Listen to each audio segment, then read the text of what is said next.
ஷிஹான் ஹுசைனி தனது முக்கிய பங்களிப்புகளால் அறியப்பட்ட பல்துறை நபராக இருந்தார்.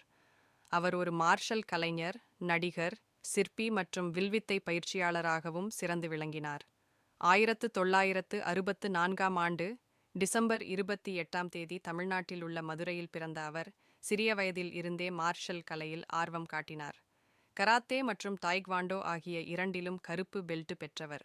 ஆண்டுகளாக தளபதி விஜய் மற்றும் பவன் கல்யாண் போன்ற பிரபல நடிகர்களைச் சேர்த்து பலரை பயிற்றுவித்தார்.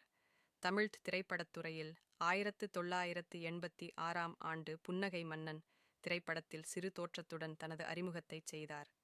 பின்னர் வேலைக்காரன் 1987 மற்றும் வேடன் 1993 போன்ற பிரபலமான படங்களில் நடித்தார்.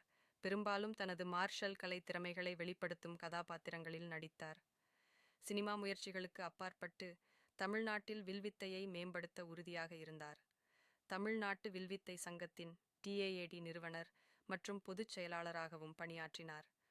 அவரது தலைமையிலான சங்கம் 7000க்கும் மேற்பட்ட வில்வித்தைக்காரர்களை பயிற்றுவித்தது. அவர்களில் சிலர் இந்தியாவை சர்வதேச போட்டிகளில் பிரதிநிதித்துவப்படுத்தினர்.